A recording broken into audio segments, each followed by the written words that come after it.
Hey, I'd like to welcome you to another episode of Mission Matters. My name is Adam Torres, and if you'd like to apply to be a guest on the show, just head on over to missionmatters.com and click on Be Our Guest to Apply.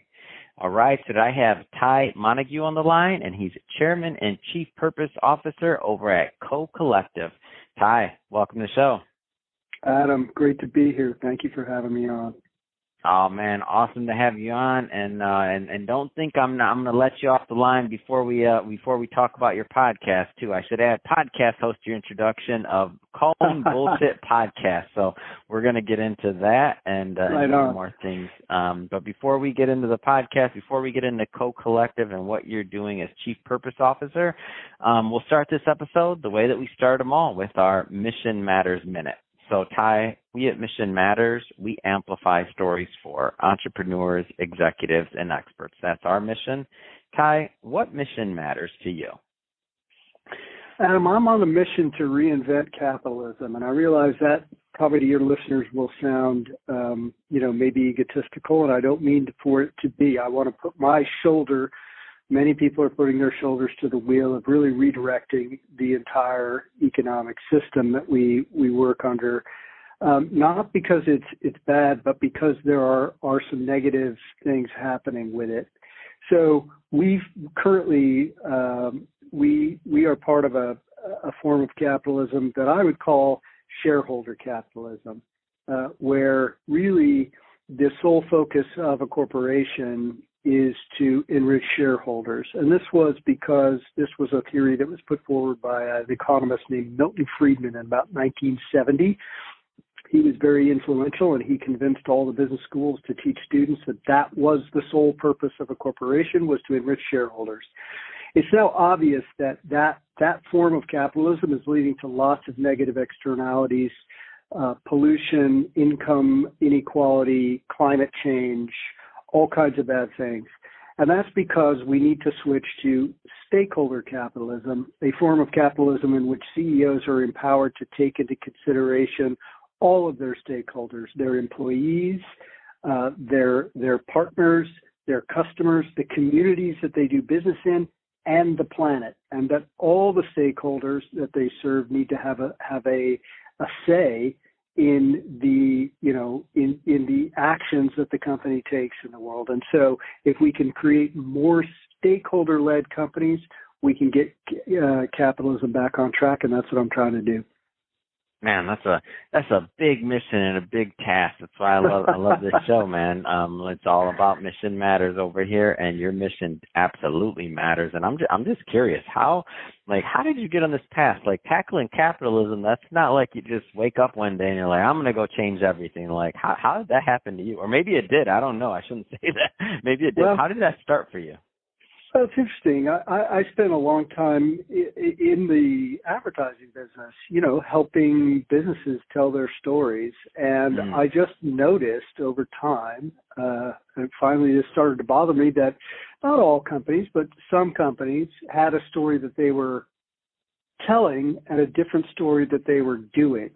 In other words, that they were not truly living out what they said that they stood for.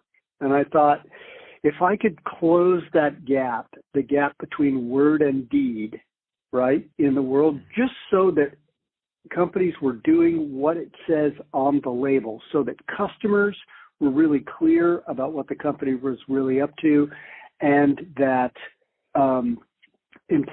prospective employees really understood what company they were going to work for. If I could just get that gap down to zero between word and deed, the world would be a better place. And so I decided to leave the advertising world and get into launch Co-Collective, which is my company.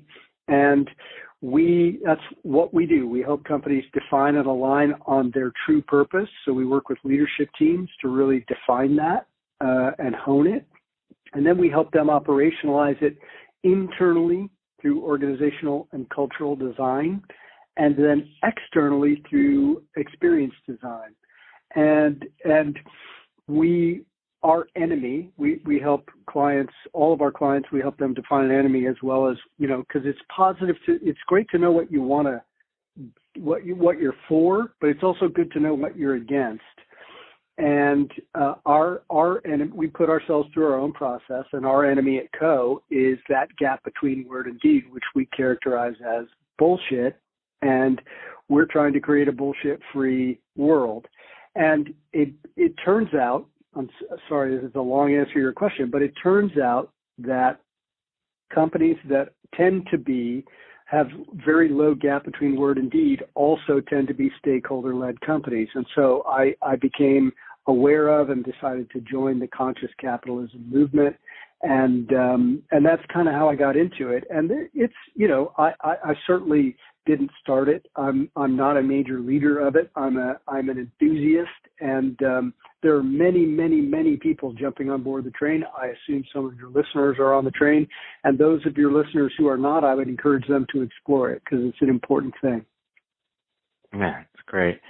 So I gotta say, like, how can, for those that maybe, don't understand or haven't really thought of it, and as you say this, I don't know that I've really, I understand some of the basics, but where do you see, because you're in this, day in and day out, like, how can capitalism, like, how do you see that as really being a force for good? Like, what can you do? Because it gets so much, like, most of the time when people think of that word, they think, it's just out there to make money, like, by any means necessary, but that's not necessarily the case.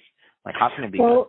Well, that was Milton Friedman's take on it, and as I said, he was very influential, but he has now been largely discounted, right? Milton Friedman, it turns out, was wrong, because if you pursue that form of capitalism, where essentially your job is to maximize profitability for shareholders, you put CEOs in a terrible position, and you put them in a situation of if all they're trying to focus on is growth of profits for shareholders, they start to make terrible choices.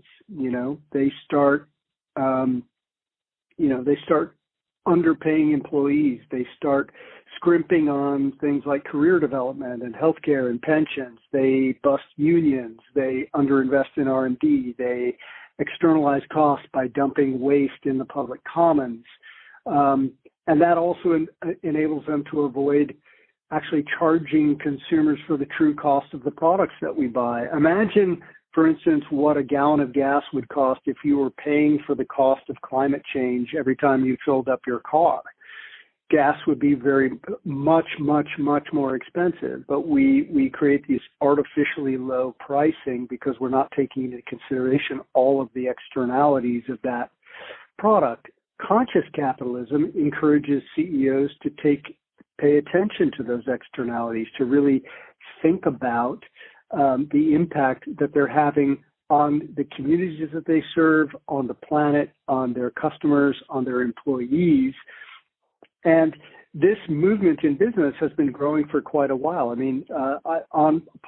have a podcast called Calling Bullshit, where we look into this gap between word and deed. And we also do positive episodes where we feature companies that are doing a great job. And my last conversation was with Alan Jope, the CEO at Unilever. Unilever is a giant company. And so if you get Unilever to begin to pursue they make, maybe a lot of people haven't heard of them, but they make, or they sell many brands that you will have heard of them, Dove and Ben & Jerry's and Vaseline and brands like that. If you get a company of that size, pointed in the direction of really taking care of the environment, looking after their employees, making sure that they're doing the right thing in terms of managing their waste and managing their carbon footprint, you can make a big impact on the world. And so whether you're an entrepreneur starting a business, I would encourage any entrepreneur to think about starting a purpose-led business. And I would also encourage anybody listening who is running an organization that is already up and going to consider making the transition to becoming a purpose-led business, And the thing is being purpose-led is a process. You're not going to be perfect when you start, and no one will expect you to. The idea is get better incrementally over time as you start to get used to it and understand exactly how all of it works. What are the what are some of the types of businesses that are a good candidate? And when I say types, I don't mean it has to be like industry, or maybe it's categorized by industry. I don't know. That usually get the most value out of working with you and your team over at Co-Collective. Like, who's a good fit to kind of making this transition?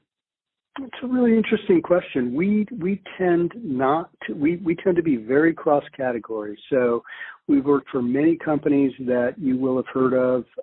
Under Armour has been a long-term client. Google we work with often. We do many projects with IBM. We do projects with not-for-profits as well. We've worked with the ACLU. We've worked with the Museum of Modern Art. We're working with the Kansas City Museum now. So we work with an incredibly wide variety of companies and categories. It's not so much about category as it is about intention, right? Do you want to build the kind of business that attracts better talent? Right? I assume the answer to that, if you're on the leadership team, is yes. Well, if you want to attract better talent, start a purpose-led business or become a purpose-led business, because young people today really, really care about where they work and also where they spend their money. And, right now we're suffering through a trust crisis, especially with young people. Young people are losing faith in our system. Just a couple of stats real quick. Trust in government over the past 20 years has dropped 34%. Trust in media down 15%. Trust in religion even down 24%. In terms of people who agree with the term, journalists are purposely misleading us, or politicians are purposely misleading us, or business executives are purposely misleading us, 67%, 66%, and 63% respectively. The phrase, I'm more fearful than hopeful about our country's future, 59% of young people agree with that. And 50% of Gen Zennials, young people essentially today, have no longer believe in the system of capitalism. And that concerns me. The reason for this is they look around themselves at the state of the country. They look around at the state of the environment, the wildfires, all of the crazy weather, all of the food shortages that are beginning to come from the droughts that we've been experiencing. And they're looking into the future and they're saying capitalism does not have my best interests at heart. So in a way, another way to think about the mission that I'm on is to save capitalism, because I really do believe that lots of good things have flowed from capitalism. We've created more innovation, more upward mobility, more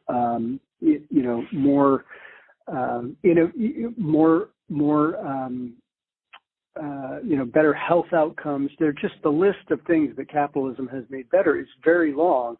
And if we can get rid of some of the negative externalities and get young people back on the train, I think capitalism will be fine. If we continue down the path that we're on, I do fear for it, though, because if you can't win the hearts and minds of young consumers and young employees, you are not a sustainable business. You don't have a long-term future.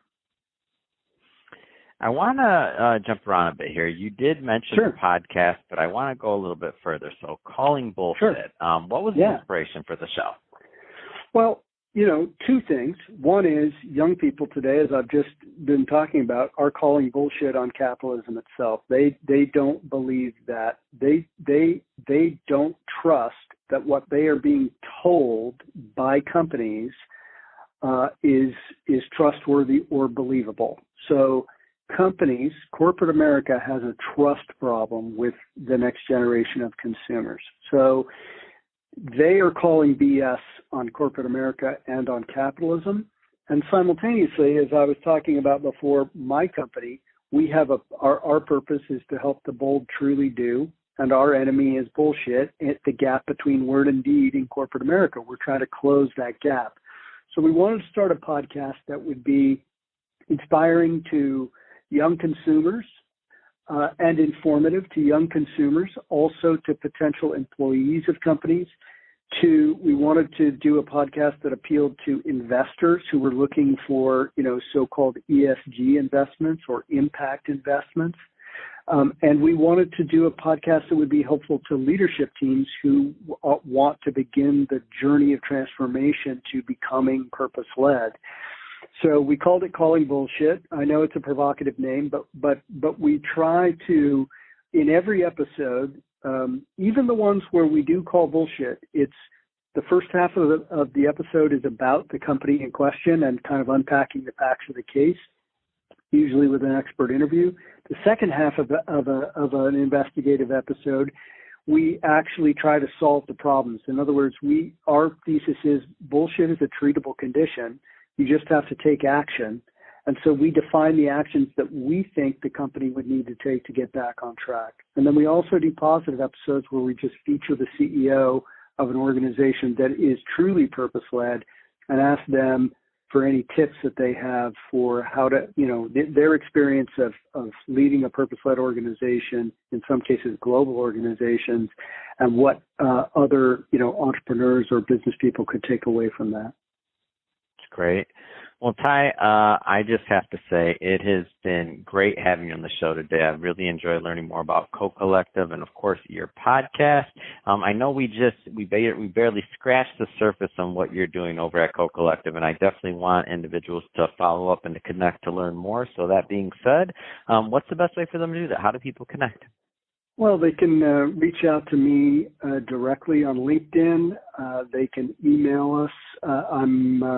I am tmontague@cocollective.com. And if they want to check out the podcast, it's on Apple Podcasts, on iHeart, pretty much anywhere you listen to podcasts, look for Calling Bullshit. And you can also check out the podcast website, which is the callingbullshitpodcast.com.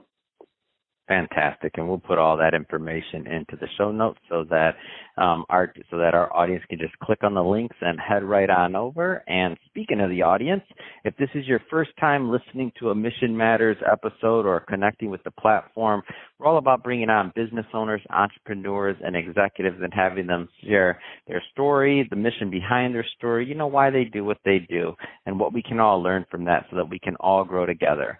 If that's the type of content that sounds interesting or fun or exciting to you, hit that subscribe button because we have many more mission-based individuals coming up on the line, and we don't want you to miss a thing. And Ty, really, it has been a pleasure. Thanks again for coming on the show.